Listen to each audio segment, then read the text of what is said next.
Hello, and thanks for joining us for Sustaining Us here on KLCS PBS. I'm David Nazar. Green space, it's vital to our physical and mental well-being no matter what age we are. Green space or open space like hiking and biking trails and parkland like wildlife parks or playgrounds offer opportunities for exercise and social activities while improving our health. According to various school district studies throughout the U.S., school students who could simply even spend part of their day outdoors in a park setting or a green space setting got higher scores on cognitive tests. Unfortunately, our urban landscapes can often tell a tale of inequality where parklands are concerned.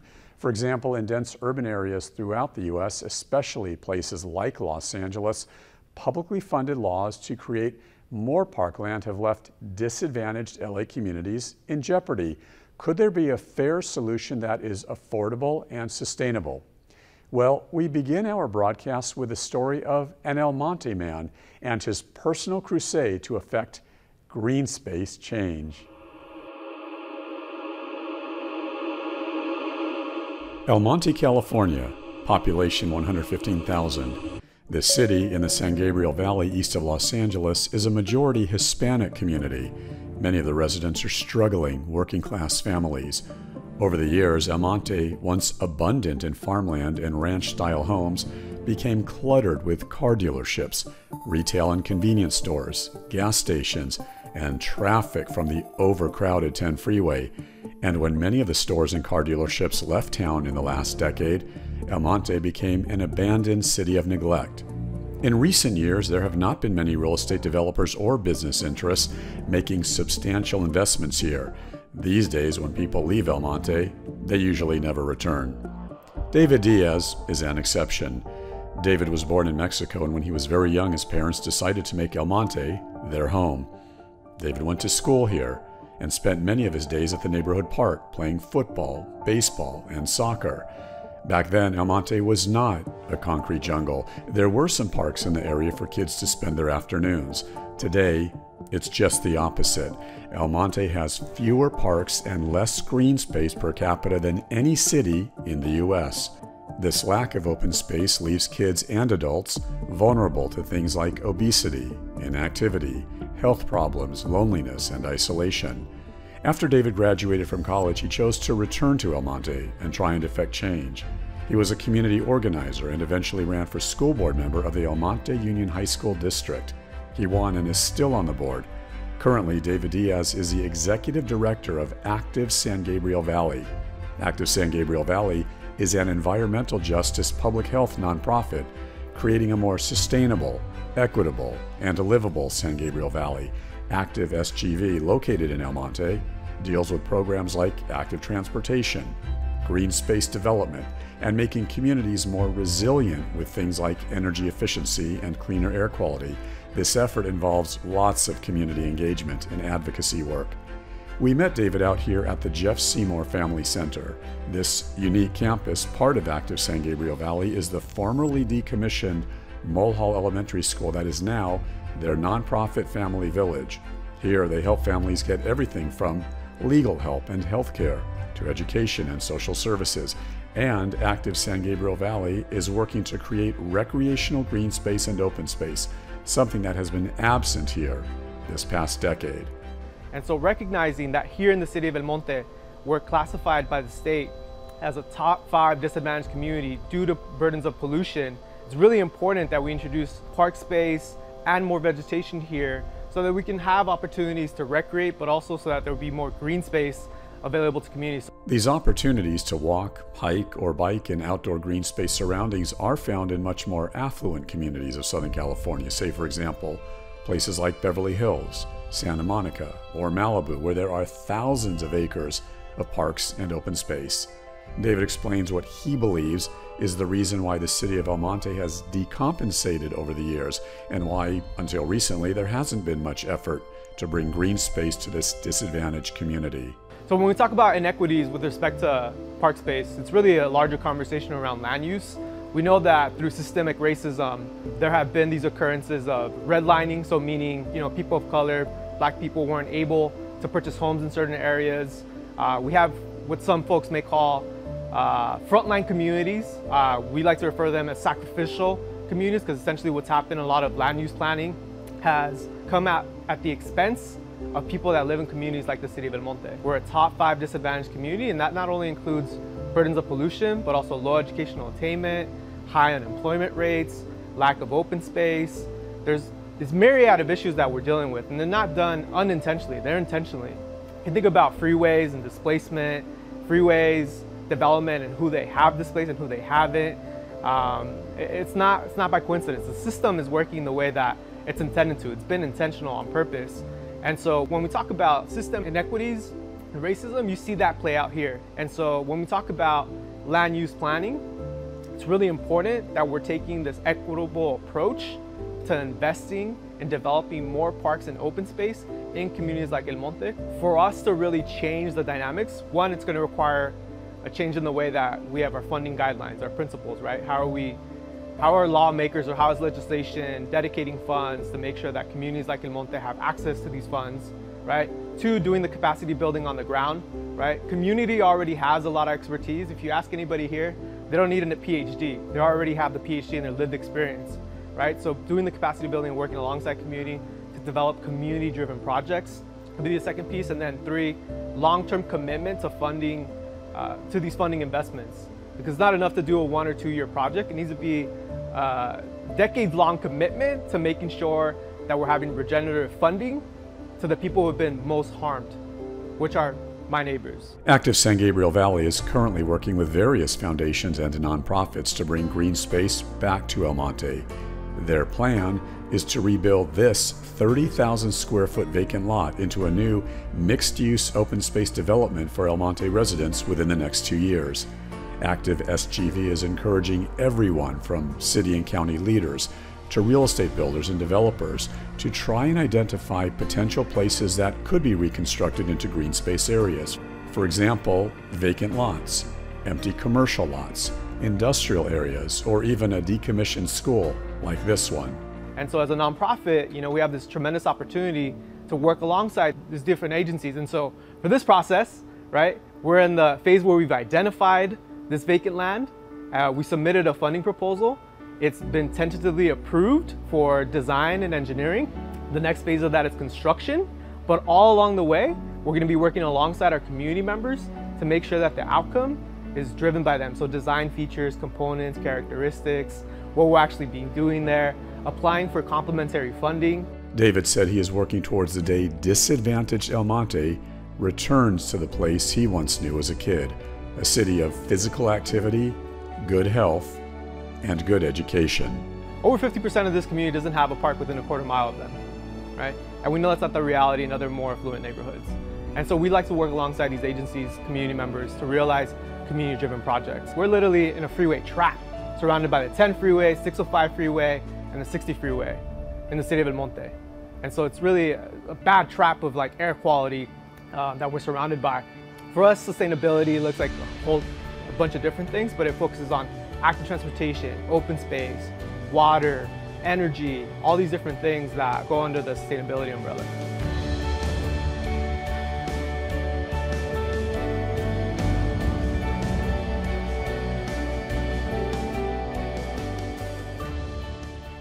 Joining me now to discuss this further is Danielle Zamora with Active San Gabriel Valley. Danielle is a program specialist for the nonprofit. She works with active transportation projects like the SGB Regional Bike and Pedestrian Master Plan, as well as open streets. Thanks so much for being here, Danielle. Thank you. Your colleague David Diaz talked about Active San Gabriel Valley, not much though in the field report, because we really wanted to focus on green space and what's going on in the El Monte region over there. Could you talk more exactly about what Active SGV does? So at Active SGV, our mission is to create a more sustainable, equitable, and livable San Gabriel Valley. The organization started about 10 years ago as a group of community members who are really concerned about active transportation and mobility issues in the SGV.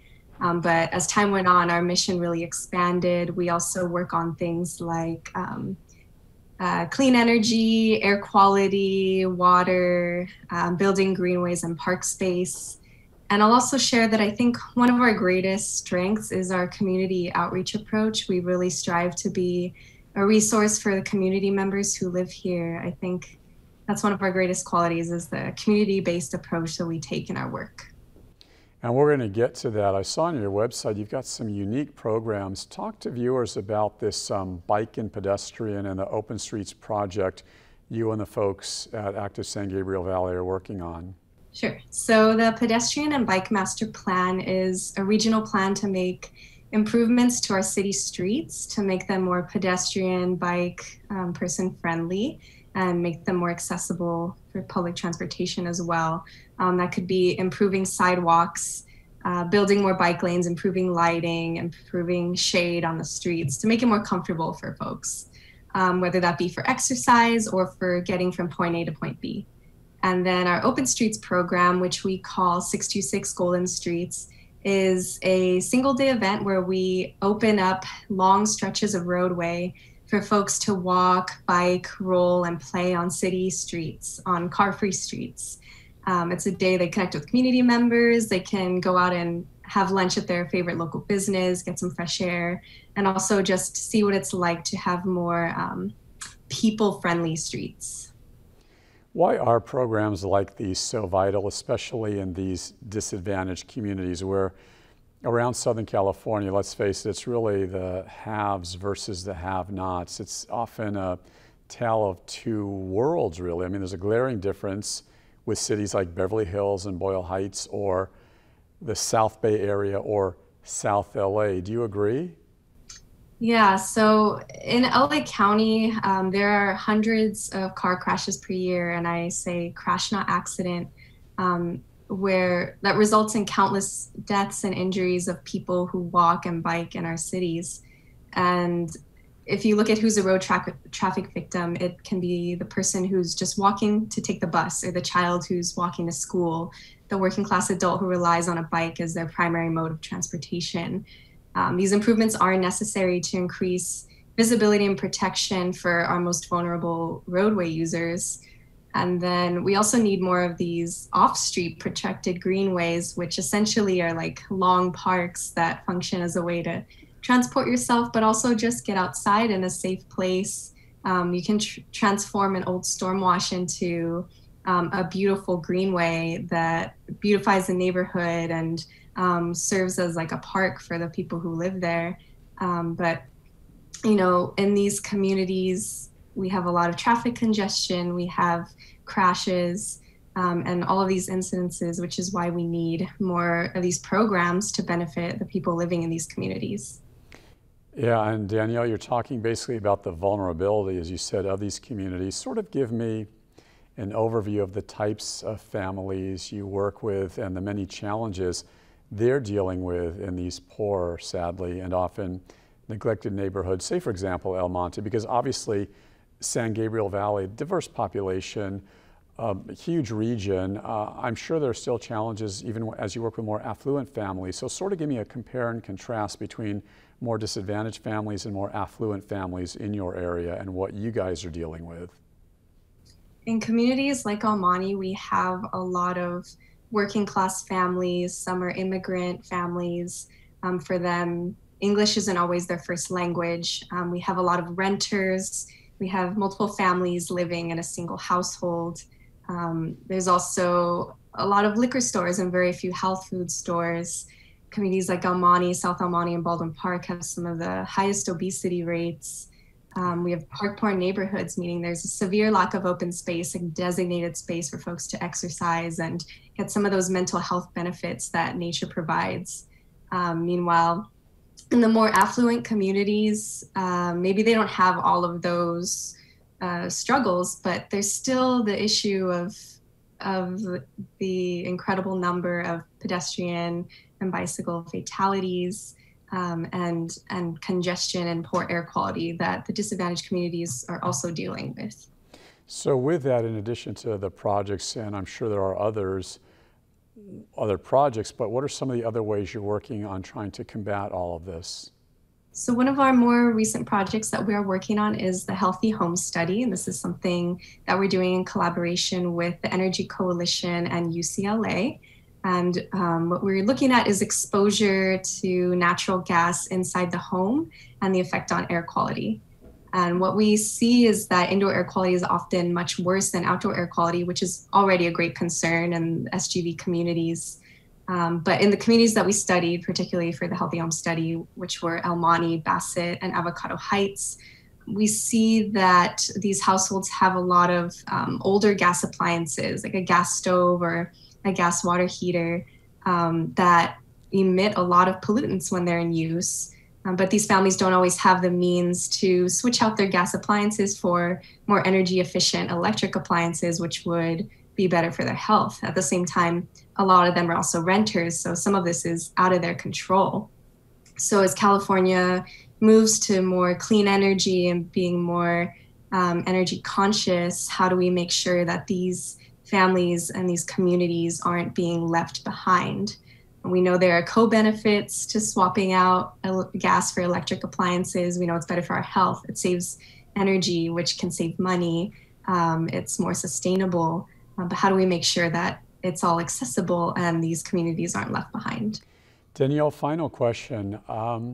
In the field report that began our broadcast, I had asked David Diaz why he believes all this is happening, and he was talking about systemic racism. Why do you believe more isn't being done to try and find solutions to help the cause, as it were? Could city, could county leaders, or even community leaders be doing more to find ways to help these disadvantaged communities? What is your belief? I really feel that they should be doing more to prioritize the disadvantaged communities when it comes to funding and policy changes.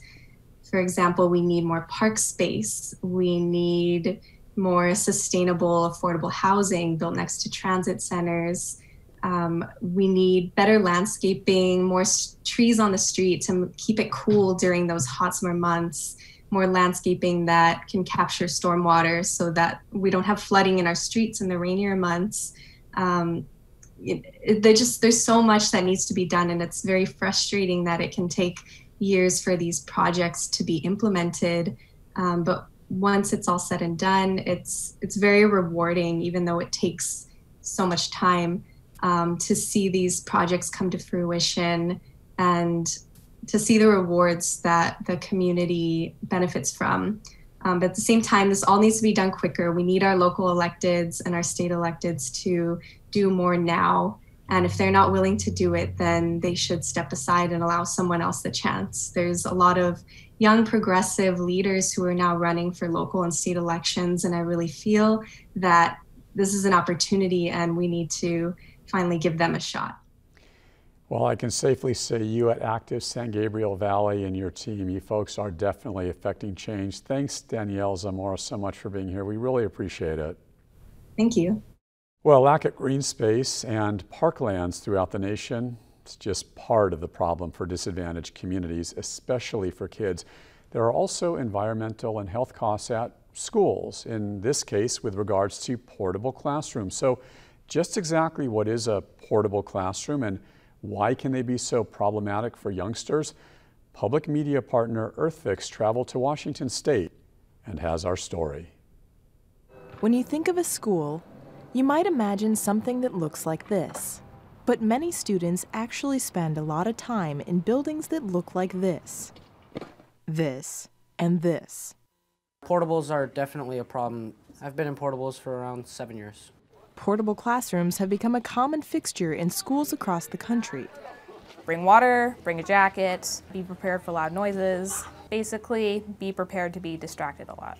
These prefab structures are the go-to quick fix when school populations surpass a school's capacity. But there are hidden costs.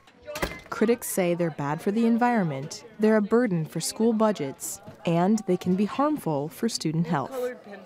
More than a few children we found are sick of studying in portables. It feels like you've got your priorities out of order, and I feel a little bit ignored.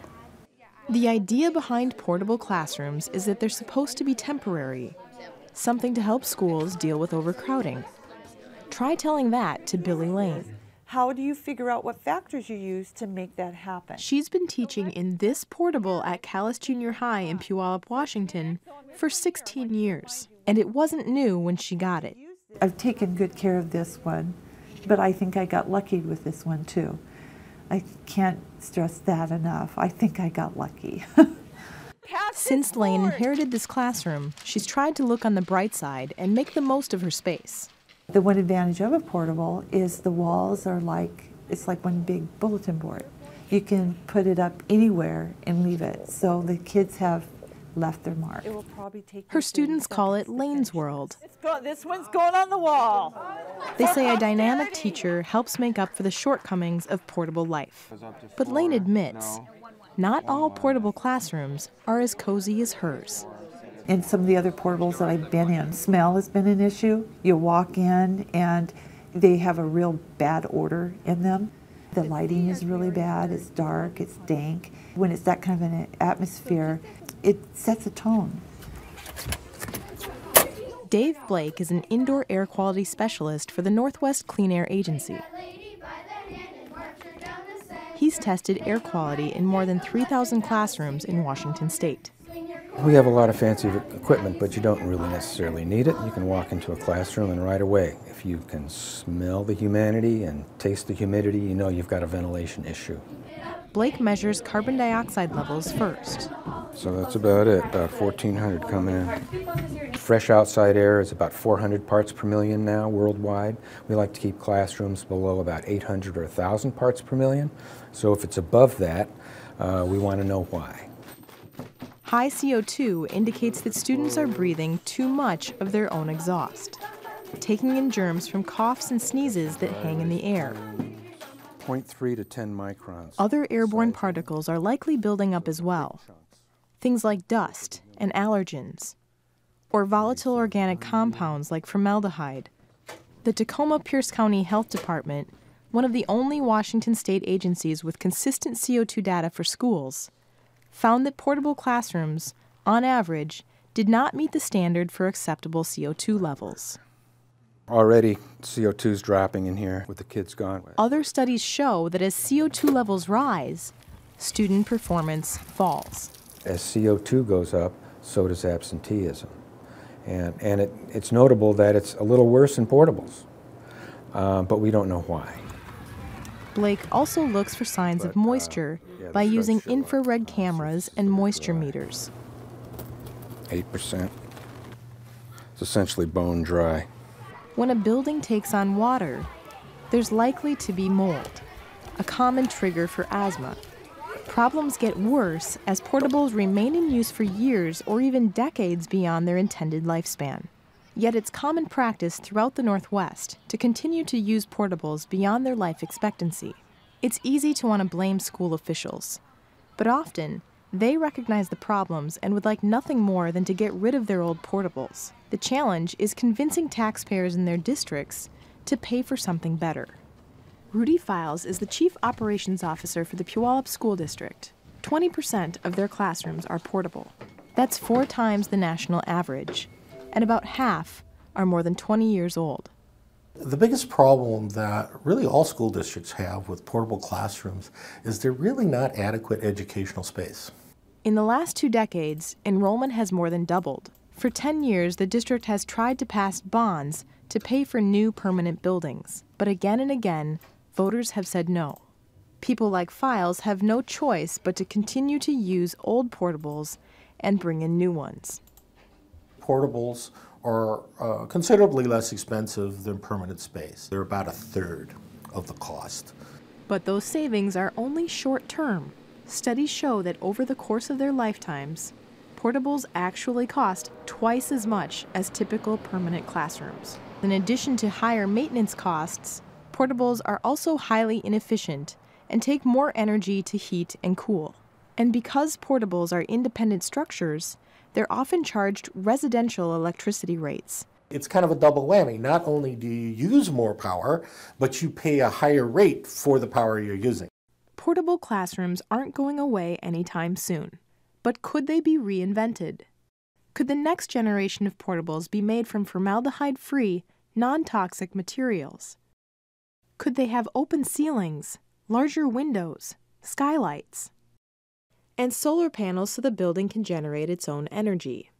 How about trading the conventional, noisy HVAC units for a natural ventilation system that exchanges 3 times as much fresh air? The answer to all these questions is yes. Green portables are actually already being developed around the country. One of the first is being installed in an elementary school in Seattle. This structure is the first portable classroom built to meet the Living Building Standards, the world's strictest rules in sustainable building. What we're trying to do is take something that was previously the weakest aspect of the school and turn it into a true asset. This classroom is designed to generate its own energy and harvest its own water. Inside, the classroom looks fundamentally different from a typical classroom. Wow, this is like the awesomest thing I've ever seen. Whoa, I can't believe this is our classroom. This is going to be our new classroom. I really like the swing. It's fun. This is how the wall's made. Do you guys want to start with a little bit of show and tell? Sure. You will see that all of this is exposed, and we do that because we want to show how the structure is made, but also there's a question about where the wood comes from. And what's that white thing up there? That white thing is a carbon dioxide monitor, so we make sure that the air quality is good. And it has little gauges and knobs and tubes everywhere that they're just really cool to look at. You'd never find a building that had that all covered up because it looks ugly. We wanted to play with the center beam, which is structural here, and again, that's also sustainably harvested wood. When they see systems like are in this building, that'll encourage them to ask questions, and for many students, that'll encourage them to just poke around. We're trying to expose things to make every single part of the building a learning opportunity. The most important skill our students can leave our school with is that real-life critical thinking and problem solving, and this building is going to inspire it every day.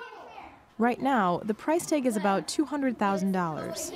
That's about twice the cost of a conventional portable. Over time, they say lower operations and maintenance costs will more than make up the difference.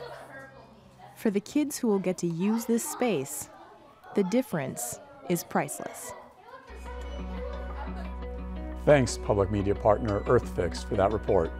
For more information about our program, just click on klcs.org and then click Contact Us to send us your questions and comments or story ideas so we can hear from you. Thank you so much for joining us for this edition of Sustaining Us here on KLCS PBS. I'm David Nazar.